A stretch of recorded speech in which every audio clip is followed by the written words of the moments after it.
understanding. And then seasonally, Osiris's death and rebirth is also a sexual understanding. Right. Isn't he castrated or something and his dick is thrown away or something? Or am I getting he's the wrong? not just Am I messing up castrated. Okay. No, you're not messing it up. He is castrated, but he's not just castrated. He is killed and cut up into 42 pieces that Seth, his brother, scatters all around Egypt. And Isis, his mourning sister wife, Osiris's mourning sister wife, has to collect all of those pieces, put them back together and wrap them into the first mummy, right? Fantastic. But she can't find the penis. It was eaten by a fish. Oh, dear. Oh, heavens. Oh, dear.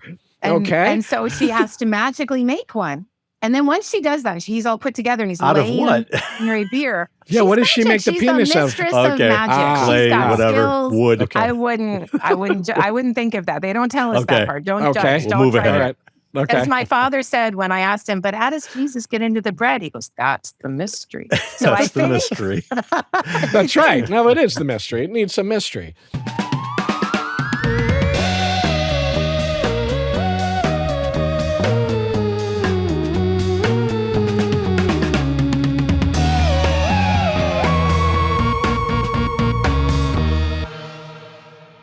Our guest today, Dr. Kara Cooney.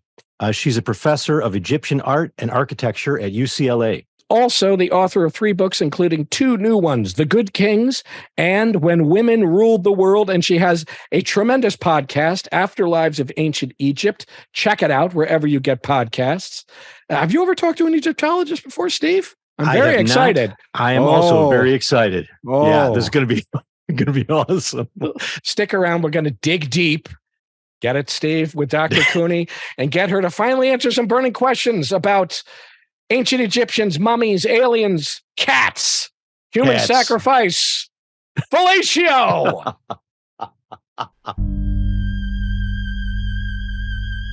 Kara, it is great to have you here, and I'm going to jump right in with the hard-hitting question on everybody's mind. Alien astronauts. Did they build the pyramids? Yes or no? Facts. I mean, we're gonna go right there. I'm fine with it. We can go right there. The hard-hitting questions. Look, by the way, I should start out by saying I don't actually think that that's what happened. I assume. Yes. Well, you never know. Yeah, you never know with me. Let's make it even broader. Let's make it alien technology or Atlantean technology, but it's some kind of superhuman tech. Because there's other believers out there. Some go for the Atlantean side, some go for the aliens. There's all kinds of stuff. But as for the non-humans building the pyramids, I wouldn't imagine that if Khufu were up there listening to what we were saying, he would chuckle and be like, ha ha, it's still working on their simple human minds.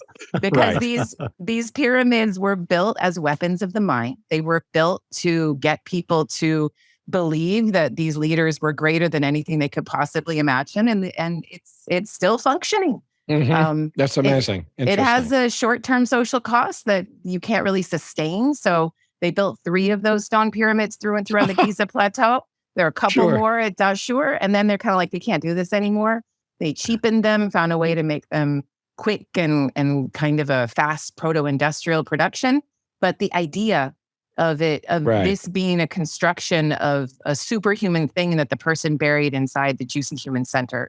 Interesting. The juicy human center. The chewy center. Well, the chewy center is superhuman. It's a weapon of the mind.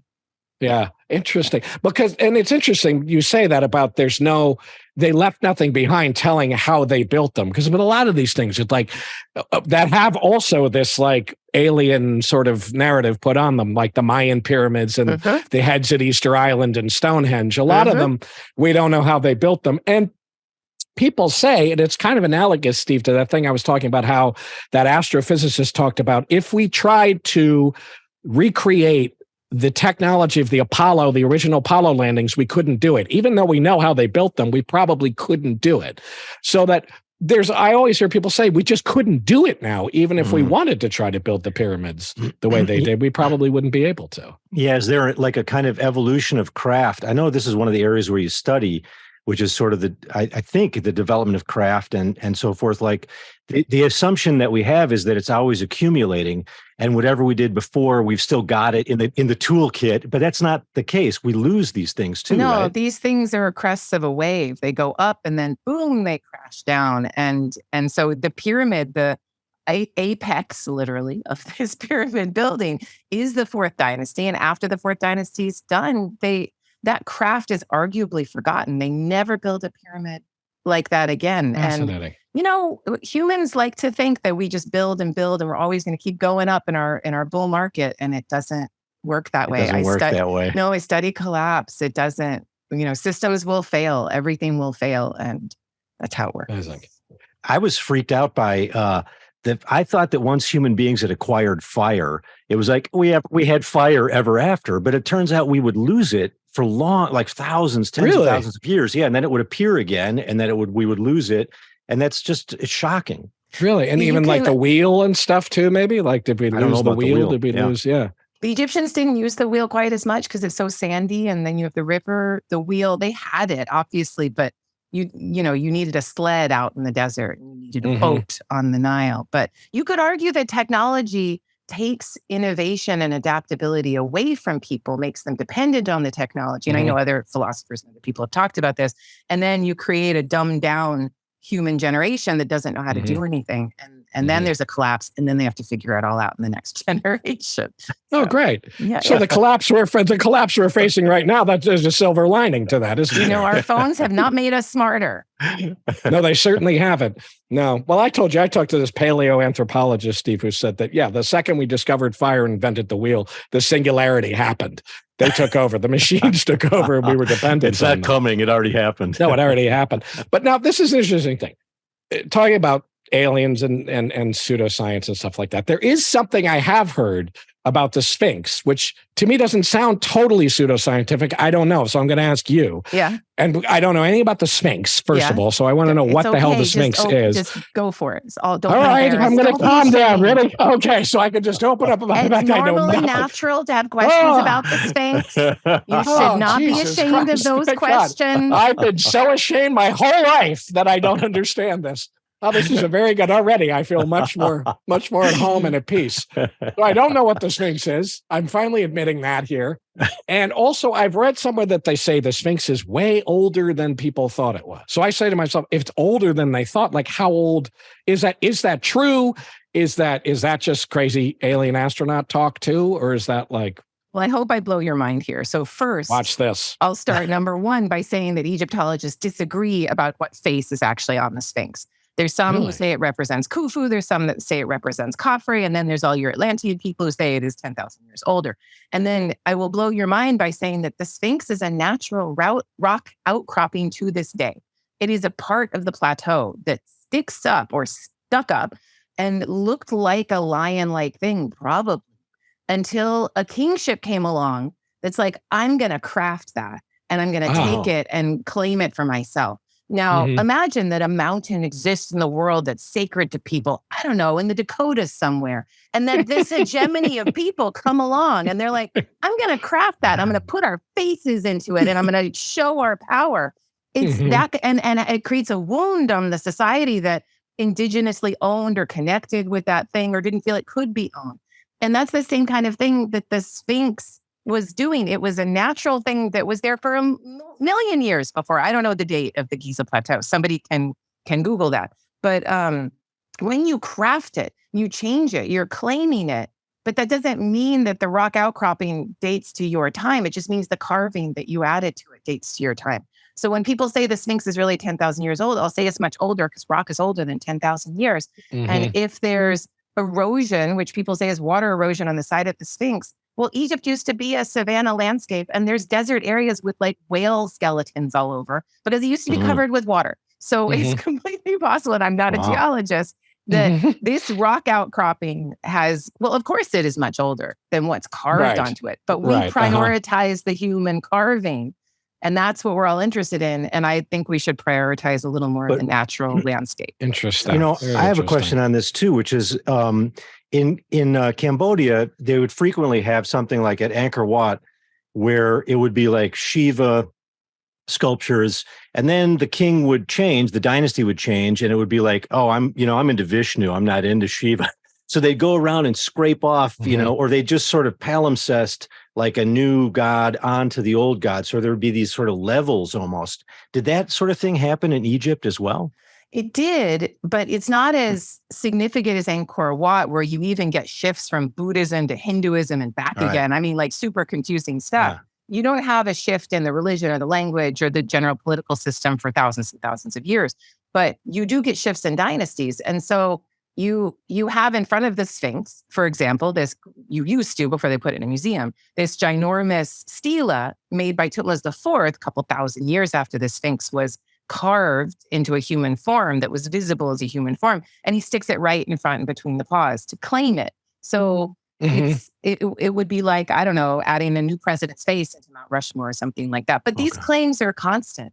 Constant tension between the long term, like this mountain has been here forever, or this outcropping has been here forever. And then the short term, but I need to claim it now. Right, and I need to connect with those ancestors, and I need to do it now. And then there's this shock. Well, how dare you? But then it settles into the landscape, and people are like, yes, this is how it has always been. But that Sphinx it's very recent that it had a human face carved into it like that. So, and they know it's a human face. You said there was some controversy about the face? There's controversy about the portrait of the face. So in the same way that you can look at a coin of Elizabeth I, and you're like, that's Elizabeth I. The face of the Sphinx, there's different portraits. And I'm in an art history cycle with my grad students right now. And I'm testing them. I'm like, okay, I'll put up a king statue. I'll be like, date it for me. And which really makes people ashamed and frightened, right? They're like, Amenhotep the third. Yeah, that's like, scary. No. It is, right? And I'm not taking your class. I train them first and then we date things, but it's really fun. But the portraits between Khafre and Khufu, and those are the two biggest pyramids on the Giza Plateau, are very different. One's like a grim sort of guy, and the other one's smiling and happy. Oh, and because they look so idealized, the portraits, all the sculptures of Egyptian, I mean, some of them are clearly more individual, but some of them look so idealized that you can tell the difference. You really can. Yeah. Just by looking at them. Yeah. They're that much a likeness of somebody. Well, you bland out the face. You want to make them look awesome. You know, you don't want to see the incest. You don't want to see the overbite. That's always that's a rule I live by. I just don't want to see. I never want to see the incest. I think that's a handy rule that's thankful. Look at a portrait of Charles of the Habsburgs. You know, his ginormous head is not in his portrait. He is idealized. Yeah. So is it really? So the Sphinx is really just is this kind of strange idealized portrait of some ruler. And it's like, but also he was awesome like a lion. Is that the idea that it's like, or what is it? Was it a sacred thing? Were people like holding mysterious rites underneath it and summoning the gods or something? Or what was it? Do we know? We'll never know. Or nothing. I mean, this is where, until it's written down, we can't really know. You can't get into the minds of people until you guys invent a time machine. Until all of us invent a time machine, we're never going to know. And trying to understand how people associated with their landscape and the divinities they believed were in their landscape, we can only surmise, we can only guess. But if it's taken over by a king around 2600 BCE, and it's taken over as a lion human king that's associated with the sun rising and setting, then it's very possible that this being on the west bank of the Nile, where the sun would set, and this looked like a lion, that maybe it was a sun god sort of thing.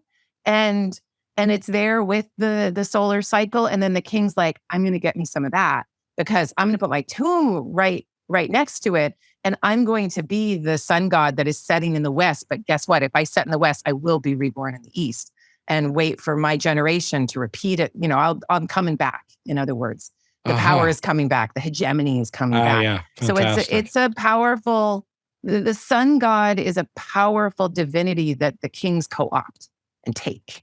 So there is this central god, the sun god, and you're getting to henotheism versus monotheism. Well, it's interesting. That's interesting. I mean, I know that there was a king later who got rid of all the gods and just said he was the only god. He was the sun, Akhenaten, right? Yeah. But before that, there was a multiplicity. There were all these gods. There was all Anubis and all these gods. But the sun was the most important of them? It's the sun, I think in any culture is associated with kingship, power. He's hot on your skin. He's warm to the touch. He's got a fatherly embrace. When he goes away, you're shivering and he's like, put you in timeout. He illuminates everything. He illuminates the world. His color is gold. He can see everything. He's there looking at everything. And so there's an association with power for the sun god. But then there's other underworld gods, chthonic gods, to use the Greek word, Osirian gods that are arguably equally powerful and can be co-opted for kingship, but aren't maybe not as useful as a public-facing sort of thing. The sun god was really useful for kingship. So, but the lesser gods, I'm sort of interested. It sort of ties the Sphinx discussion together with. I also know very little about this stuff, but I know Anubis is like sort of part dog, part human, and I think Bastet might be cat and human. So my question is like, what's going on with cats? Because it seems like Egypt and cats. Yeah, why were they so into cats? Two. I'm really interested in these kind of hybrid creatures. Paul and I have talked about this before. Like, why do we mix up the zoological categories like this? Kind of monstrous thing. I mean, they're sort of monstrous. It's a monstrous thing. Let me start with the second one first. So Anubis is a jackal. He's a scavenger dog that will rip apart dead bodies. So it's a perfect thing for the Egyptians to make him protector of mummification and keeping a body intact. In the same way that the hippo, you'll see a standing pregnant hippo goddess named Taweret, means the great one. And then you would take a hippo, which was responsible for more deaths of children snatched by the banks of the river than any other creature, more than a crocodile. You put that in charge of protecting the child from disease and harm. So the Egyptians are taking the thing they're most afraid of, that monster, right? And they're co-opting it, containing it, domesticating it, divinizing it, giving gifts to it so they can get something back. And then when they do that, they often add a human component to it. So you'll have an animal, like a lion, that's super scary. And then you add a human element to it. So you can have the lion's body, add the human face. So you can have the cat head and add the female body or something like that. So you put those two things together and then you're like, you're with us now. You're part of us.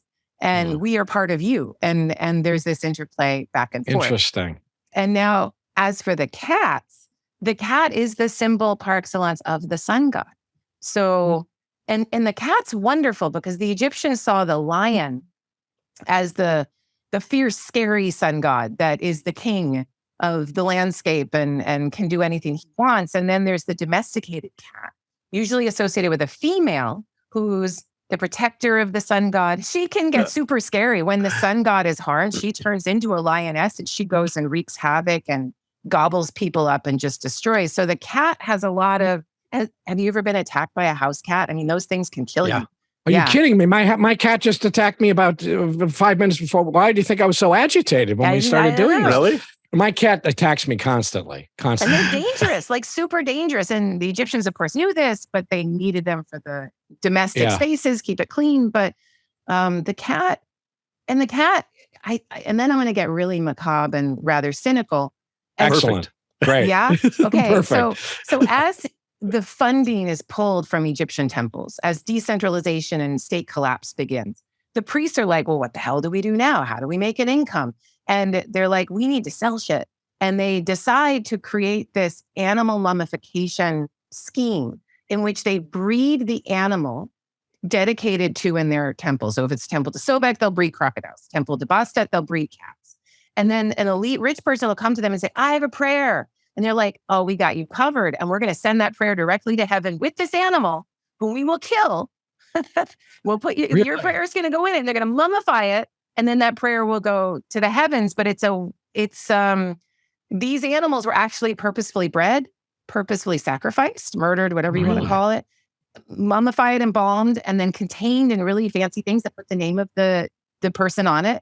And just like lighting a candle in a Catholic church. Sure, I was going to say. Right? So it's like, so it's like going to the like Wicca store and getting the right kind of candle and the right kind of oils and the right kind of. Really? So this is just a scheme that the priestly class set up, or was it?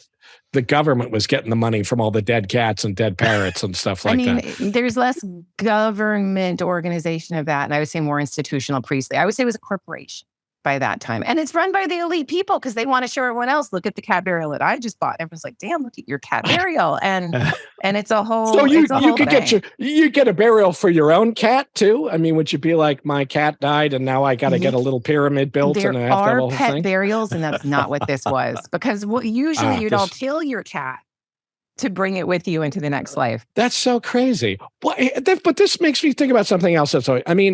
So who got... Obviously, there's a ruling class, an aristocratic class. They get the fancy shit. Then there must have been some sort of like bureaucratic middle class that facilitates those guys. They got decent burials. They got mummified. They got everything settled in that way, or no? That was just for the rich people. It was just for the rich people. When people think of Egypt, they're like, oh, everyone had a tomb and everyone had a coffin. The coffin and embalming of the body are social separators par excellence. Like there's nothing that's going to work better on a human mind than this rich person gets to live forever bodily and you're going to rot. And that just, how do you confront that? How do you deal with that? You know who are the haves and who are the have-nots. It's not to say that a poor person can't put their body out in the desert and get natural mummification, because that's where it comes from, and they can. But they're not going to get all the riches and all the stuff, right? Yeah. So I study all these coffins and all this stuff, and but poor people were just buried how? I mean, they were just buried in... Poor people, generally, you would clean the body, wash it in some way. You wouldn't take out internal organs, and you would, there's palm trees everywhere. So you would create a palm rib matting and you would roll the deceased inside of that. Linen was really expensive. They probably wouldn't bandage them up in that. Put them in a garment of some kind. Maybe give them a little object of his or her own. Children, and we don't know exact numbers of how many children died, but let's say that as many as 50% could have died before the age of 5. And when they died, you would bury them underneath your home floor, which was usually an earth floor. But you don't want to put them out into the Western desert, into that graveyard, little infant. You wouldn't want to do that. You probably had we have talked to the ancestors in an Asian culture. You would probably talk to your dead babies. Sure. I like this idea. I do too. I like this idea. Well, we tend to think that when the loved one dies, that the relationship is over. But in this culture, the relationship continues. Oh, it seems ongoing. Yeah. So when does cremation start? Or it must have been happening in other cultures at the same time, right? Or is that later? Is cremation later? Egyptians don't like cremation. And you could argue that Egyptians don't like cremation to this day. And I would say that these things... I'm not saying that theologies or moralities can't override the earth that we're a part of. And we in North America, we're not embedded in this. We've been here for a couple hundred years. We're colonialists and takers of indigenous land. But if you grew up in a place where you're more embedded in the landscape, your funerary practices are going to follow that. So think of a place where it's super wet. There's different ways of going about it. Like, say you're in Vietnam.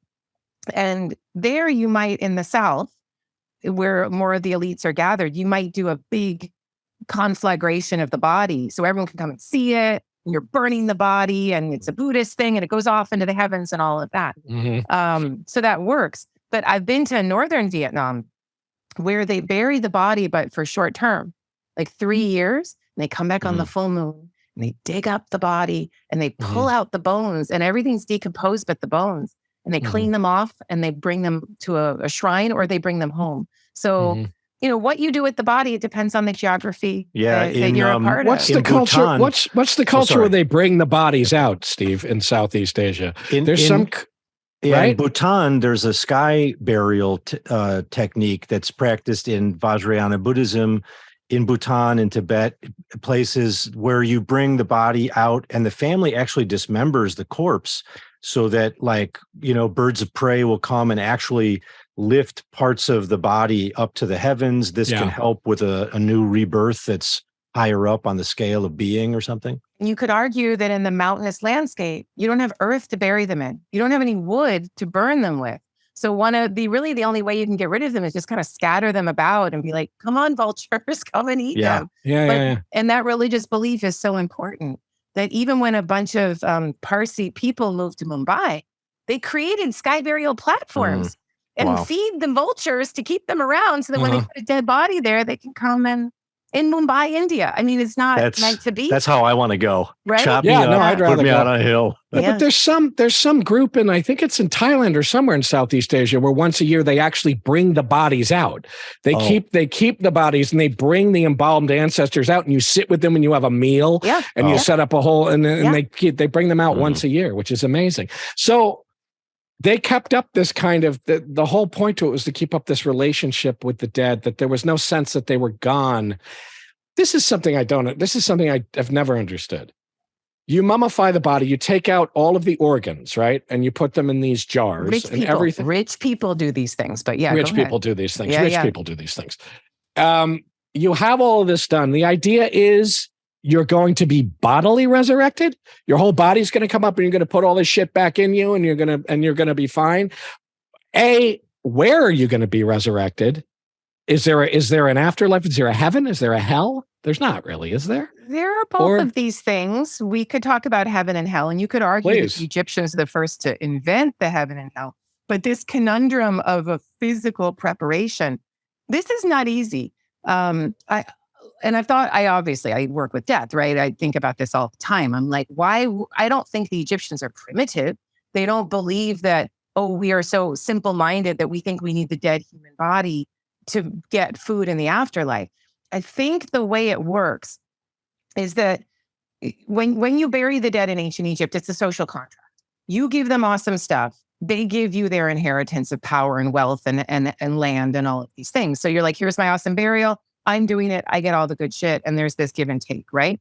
Now, if you set that up as a rich, wealthy person and you have a tomb chapel that everyone visits, you need to physicalize that for everyone to see, but also the physicality of the body underneath the tomb means that you maintain a connection with this world.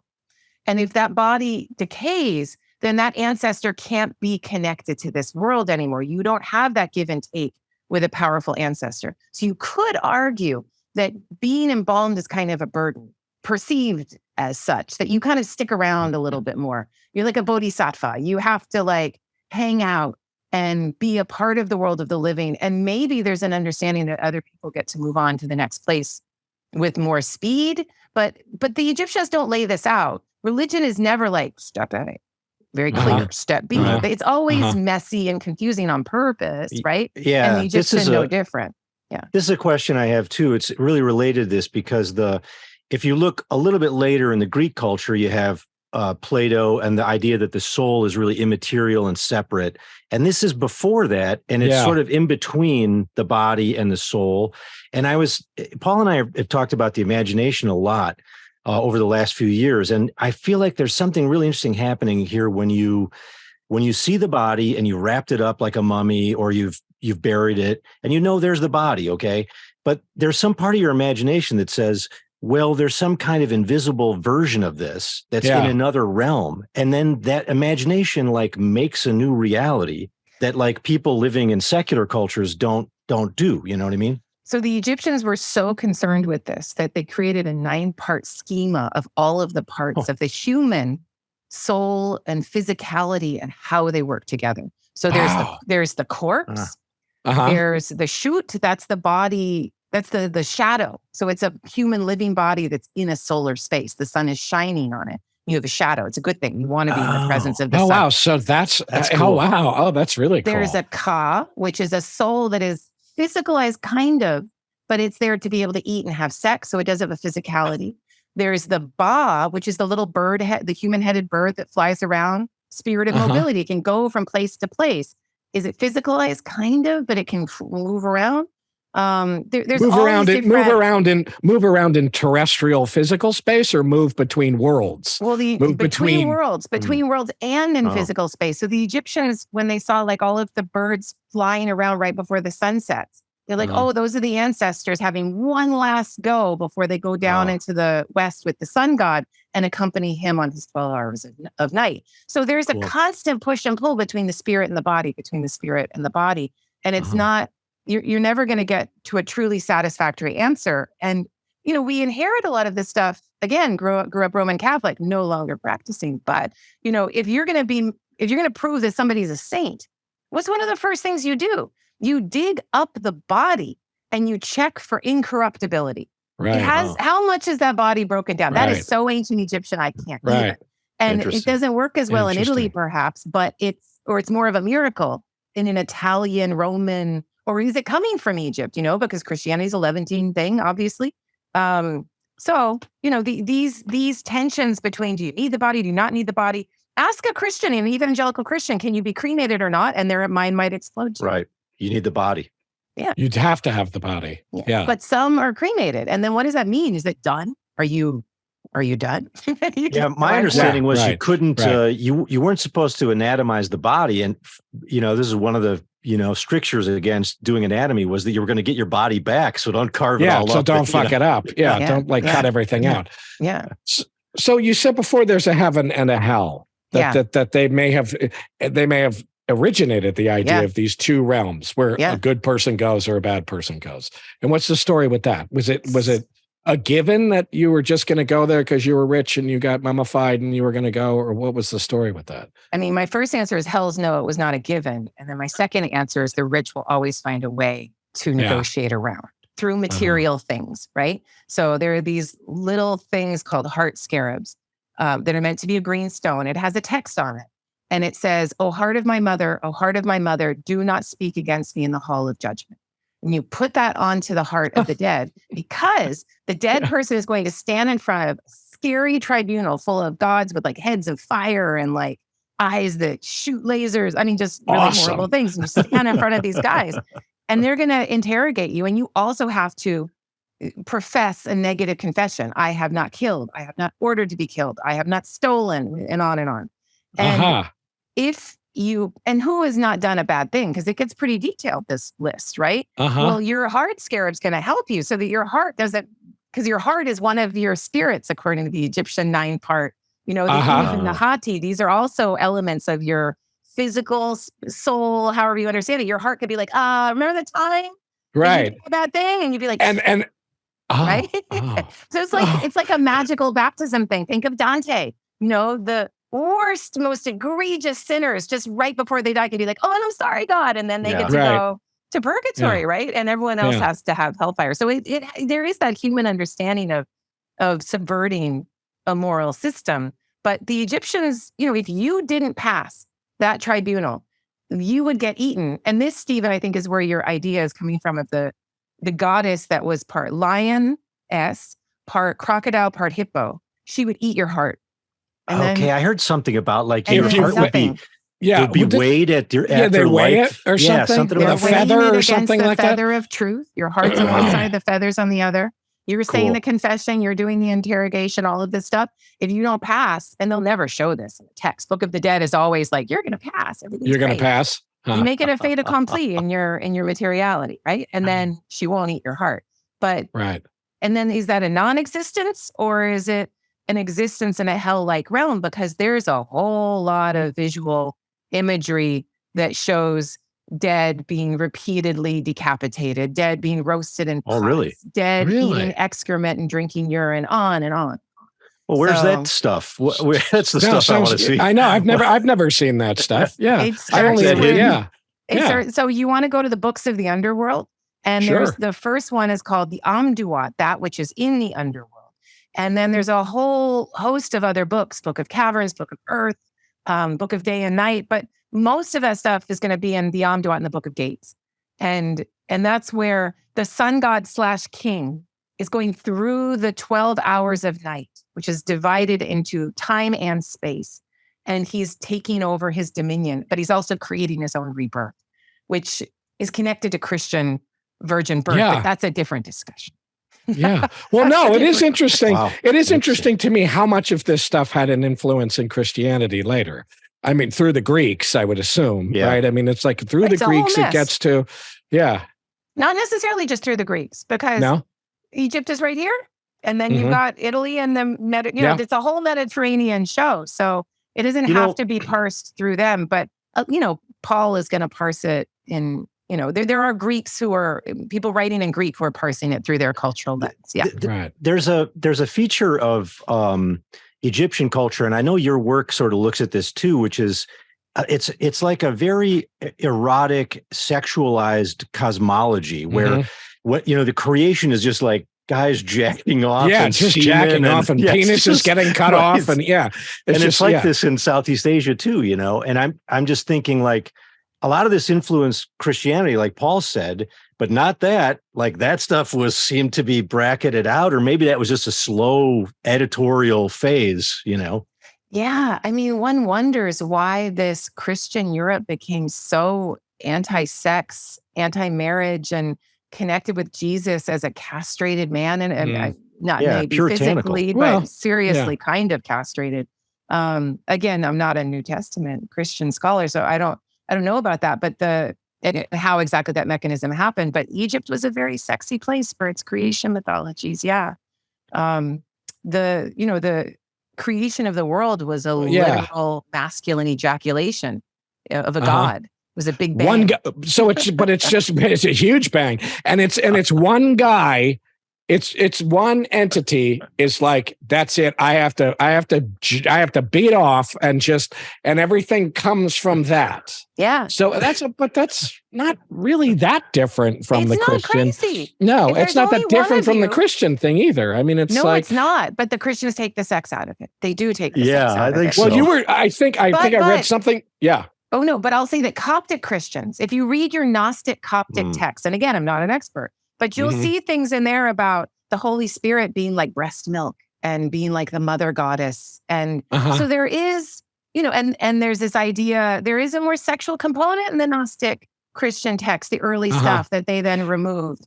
But so there's like an in-between. Egypt certainly didn't want to let that go. No. And if we hung out with a bunch of Coptic Christians, priests, I wonder how much of that might be in their text versus not. But yeah. So, but I feel like I read something that you talked about. The original act was a kind of self-fellatio, was kind of guy giving himself a blowjob. Is this right? Yeah, because the way it works is if you're one being, one divine entity, and you're in darkness and chaos and primeval matter and infinite space, and you're like, I want to create myself, and you only have yourself to do it with. Well, the Egyptians had a way, because the hand had a female word, kind of like when you're a kid watching the Smurfs, there's Smurf and Smurfette. You had a T. The Egyptians had words, and they would add a T. So Jarret is the hand. And so you grab your Jarret and you go to town with your masculine element. But then the next part of the text is confusing, because this entity, Atum, he then sneezes out a void and spits out a wetness. And to do that, there are papyri that show the god committing autofellatio, or as you say, Paul, giving himself a blowjob. And no problem. And then he's back all in there, and he creates the void of light. And those are two divinities. He creates Shu and Tefnut. Shu is the dry space, and Tefnut is the moistness. They have sex, regular old-fashioned sex. They create another generation, earth and sky, or sky and earth. And then they create the next generation of 4 gods: Osiris, Isis, Seth, and Nephthys. And then it goes on from there. So it's a very sexual understanding. And then seasonally, Osiris's death and rebirth is also a sexual understanding. Right? Isn't he castrated or something? And his dick is thrown away or something? Or am I getting the wrong? Am I messing up my? Okay. No, you're not messing it up. He is castrated, but he's not just castrated. He is killed and cut up into 42 pieces that Seth, his brother, scatters all around Egypt. And Isis, his mourning sister wife, Osiris's mourning sister wife, has to collect all of those pieces, put them back together, and wrap them into the first mummy, right? Fantastic. But she can't find the penis. It was eaten by a fish. Oh, dear. Oh, heavens. Oh, dear. And so she has to magically make one. And then once she does that, he's all put together, and he's laying out of what? Mary beer. What does she make the penis of? She's a mistress of magic. She's clay, got skills. Whatever. Wood. I wouldn't think of that. They don't tell us that part. Don't judge. Don't try move ahead. As my father said when I asked him, but how does Jesus get into the bread? He goes, that's the mystery. So I think that's the mystery. That's right. No, it is the mystery. It needs some mystery. Jesus makes it, and that's okay. And then he's laying there on the beer, and there's a whole cartoon series of this that's beautifully depicted at Dendra in a rooftop crypt chapel kind of thing. And he lays there dead. And then in the next scene, his penis comes up. And then in the next scene, his hand reaches out. And then Isis is like, here's my moment. And she turns herself into a bird and lands on top of the penis and conceives Horus. And so you have a new king on earth. And then Osiris lifts himself all the way up. And it's like, oh my God, he's come to life. He's risen, So there's when I was in Asia, I hiked to the top of this mountain and there was a riverbed and they had carved 1,000 penises. This is the lingam, which is a symbol of Shiva and generative, fecundity, fertility. And so when the rains come, the water goes over the lingam and then out into the fields to create a greater, crop or whatever. Yeah. But I was thinking that as sort of embracing of sexuality as these cultures are in their theology, they're still sexually modest and conservative as cultures. Like they're not like in Cambodia, people are not having orgies. You know what I mean? Like, were they in Egypt though? Were they though in Egypt? Yeah, that's a question. Yeah. No, I mean, okay. So yes and no. So let me put in one point there that links back to what we were just talking about. And then I'm going to go to sexual modesty because that's really cool. If you go to Pompeii and you walk around, there's penises carved all over the streets, right? Good luck symbol, fertility. All this stuff. And the Romans were out of control. The Romans were nuts. And that helps you to understand when Christianity enters these areas, even if it was highly sexualized in its creation, that's going to be tamped down because you're going to move against the polytheistic system that was there before. So if every administration wants to be different from the last administration, then they're going to be like, oh no, we would never do that thing. So we're not going to be all sexy time like that. We wouldn't blow ourselves in this administration. Right. They don't want to have sexual relations with that woman. They're going to do something else, right? Yeah. And on and on and on, always. Even though they do the same thing, they're going to differentiate themselves and make it seem so. Interesting. And then sexual modesty, Egypt was a patriarchy like every other place. Unless you're in a hunter-gatherer situation where sex is not scarce, just read your Jared Diamond and everyone gets to have their sexy time whenever they want, with certain taboos installed. Like there's less child sexual abuse in a hunter-gatherer society, arguably, depends on where you are and how you define it, but then within the four walls of a patriarchy. But patriarchy is not about free love and free sex, because patriarchy is about economic control, marriage to make sure you know who owns what generationally. And if you have too much free love and you don't know whose father this kid is, then he is not going to inherit shit. You're going to call him a bastard and you got trouble. So even though every culture has some sort of release valve where we're all going to just have sexy, crazy time here at this festival or whatever, and the Egyptians are no different. And the Egyptians had a freer time socially for reasons that are economically interesting. They still, kept things tamped down because of sexual free-for-all was an economic free-for-all. It would have been a disaster. Yeah. So, but Egyptian women could get divorced. They could bring money in and out of their household. They could bring a court case if their husband was beating them. They could do all kinds of things that you couldn't do in the Levant, where, if you got raped, they're like, did you get raped in the city or in the countryside? And you're like, oh, I got raped in the city. And no one heard you scream, stoning. And so, right. Yeah, right. Just read your Leviticus and Deuteronomy. It's sure. Not, yeah. Right. Whereas that kind of thing you wouldn't have in Egypt. And you had more free sexual expression and more power for women. That's probably because land ownership was not very high in Egypt. Most people were sharecroppers. But there were female pharaohs though, right? I mean, there were not many, right? And that must have been not shocking, I suppose. But but how did that even come to pass? That's interesting. But there were not many of them, right? About 5 if we include Cleopatra. Some don't want to include Cleopatra because she's Macedonian Greek, but she fits the patterns pretty well. So, it's an amazing thing that women were allowed to be leaders of state. And I call them female kings. I don't call them queens because the Egyptian word for queen denotes no power. So these women were allowed to become leaders of state because they were connected to family dynasties that wanted to keep their power. So because Egypt was so authoritarian and because it was geographically protected and didn't have a whole lot of invasion, and because the Nile River allowed a lot of cheap carbs and happy drunkenness, there wasn't a whole lot of internal warlording. your dynasty stays for like 300 years. Unbelievable. If you've got a kid who becomes king at 10, if you try to pull that off in Mesopotamia, he'll be dead within a week. Italian Peninsula, there is no 10-year-old king. But in Egypt, you're going to allow that. But you'll allow that with the woman being the regent decision maker on your behalf. And so there are dozens of women who acted as decision makers for young kings. That happened all the time, which wouldn't have happened in other places, right?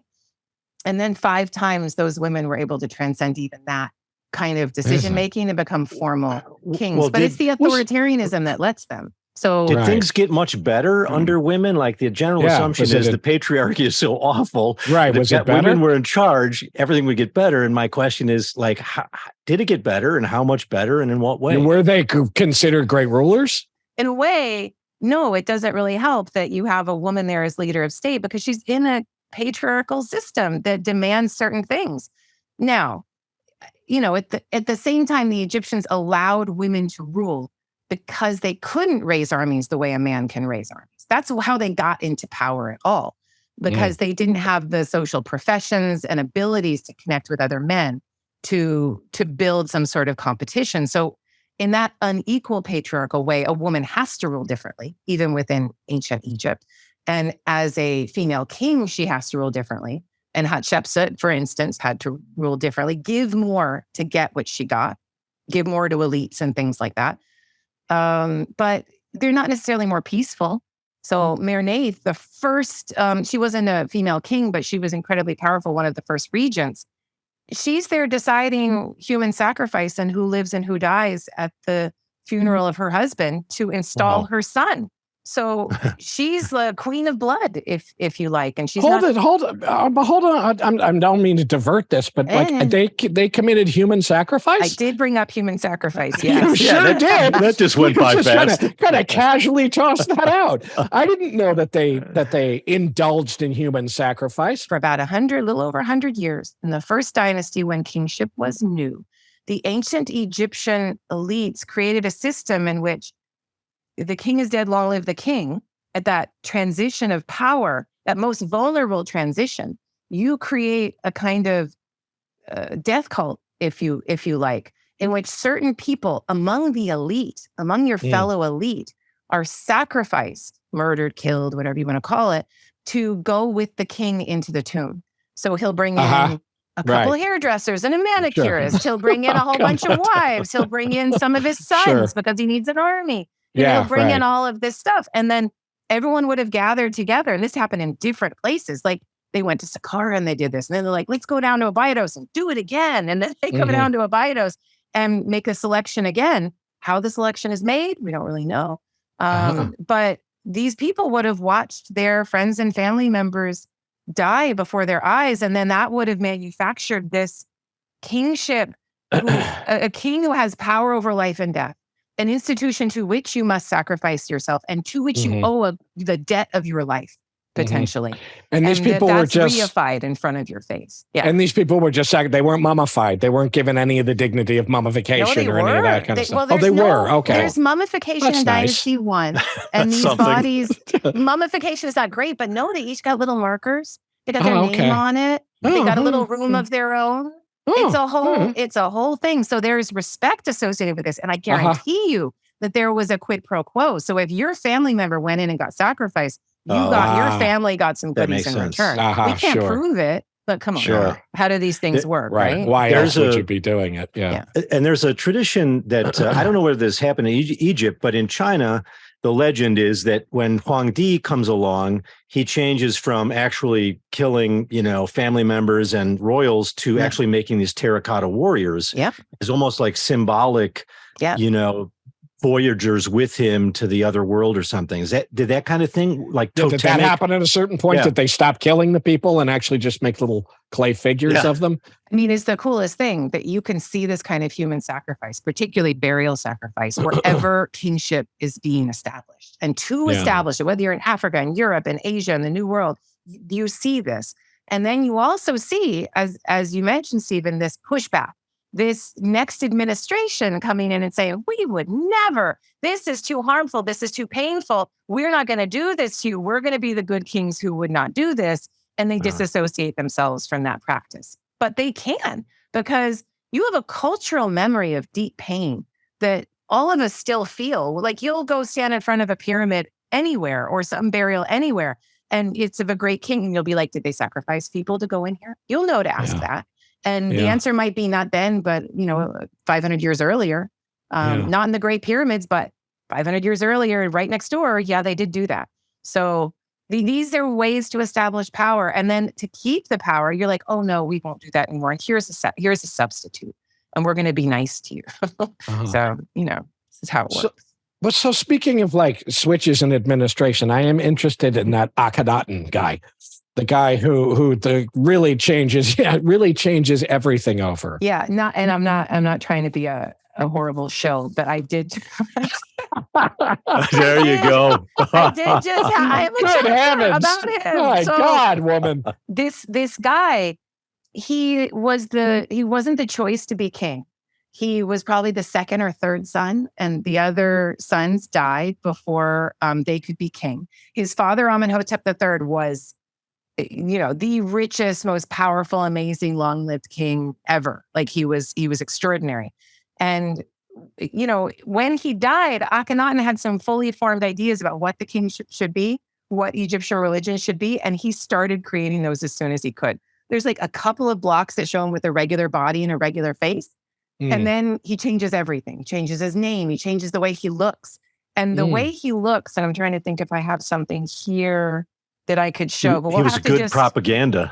Yeah. I mean, short term, but maybe not long term. I like to think in terms of short term, long term, because our administrations will make a decision that can work very well to create power in the short term, but over the long term will destroy the dynasty. And that's what Akhenaten does. It destroys his dynasty. But, you can think in your mind's eye of a king with an elongated head, a chin that's like super pulled down. The eyes are like oblique in the face. Crazy looking. And he's got, these slit-like eyes. And his neck is like twice as long as it used to be. His shoulders are really skinny, and he's got these clavicles. And then when you get to the lower body, he's got this little waist and big ass hips, like feminine hips. And big belly that folds over. His belly button is all smushed, and there's a way to carve that in stone. Awesome. It's really cool. And wait a minute though. So he changed his look into that. Yes. From an idealized thing into that. And did he think that was a more accurate representation of what he looked like? Or was there some reason he was doing that because it was symbolic of something? You hit on one of the most talked about issues of Akhenaten. Did he really look like that? Or did he have an ideological point? You did that. And, Thank you. And Egyptologists are back and forth. And some people are like, oh, he was a hermaphrodite. Well, how could he have kids if he was a hermaphrodite? And he had a syndrome. They'll give him a syndrome like Furlick syndrome, or Marfan syndrome, or whatever. Say he had a genetic disorder. But he depicted himself normal before, and then like this after. What's going on? Interesting. My opinion is that he's trying to make himself look like a being of light.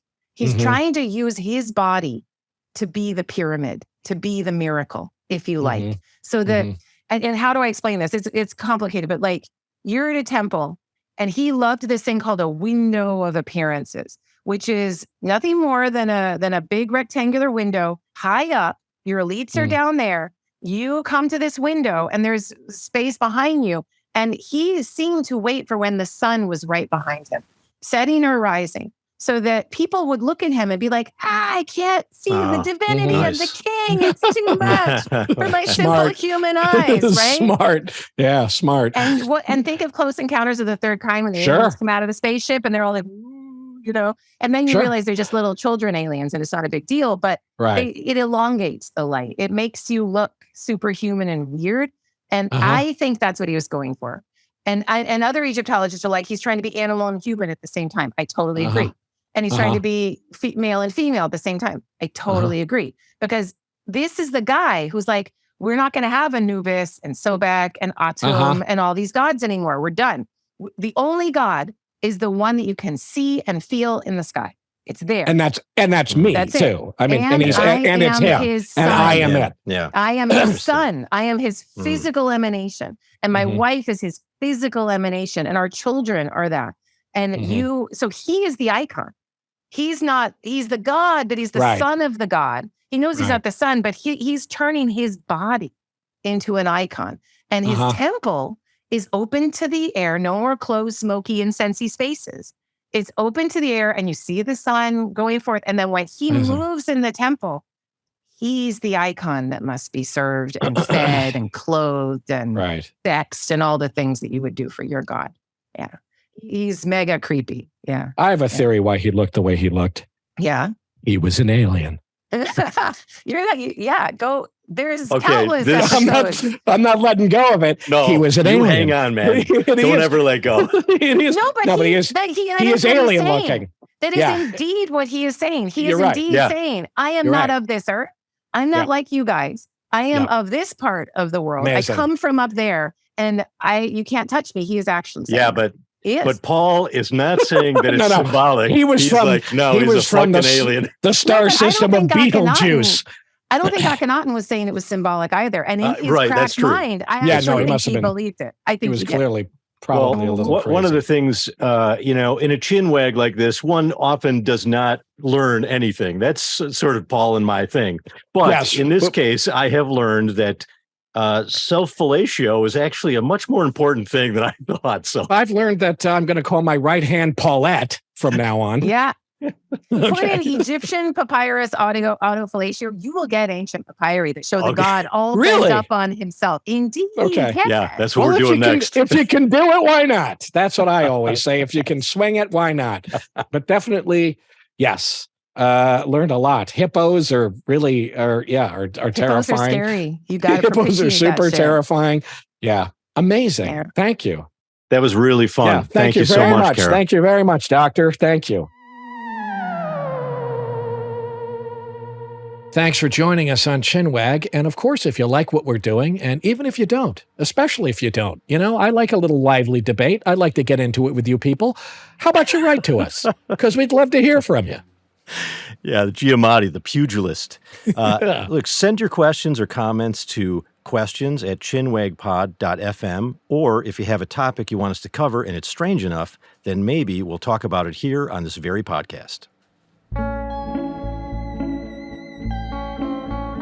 Chinwag is a production of Treefort Media and Touchy Feely Films, hosted and executive produced by Paul Giamatti and Stephen Asma. Executive producers for Treefort are Kelly Garner and Lisa Ammerman. Dan Carey is executive producer for Touchy Feely. Our series producer is Rachel Whitley Bernstein. Original theme music by Luke Topp, with additional music by Via Mardot. Oscar Guido is our executive in charge of production. Tom Monahan is head of audio for Treefort. Animation created by Alex Sokol. Audio production, supervision, and editing by Maxwell Carney. Additional audio assistance and mixing by Jeff Neal. Video editing by Brian Barczewski, with additional production management from Renee Levesque. Lastly, for more information, go to chinwagpod.fm and find us on Instagram or TikTok @chinwagpod or on Twitter @chinwag_pod.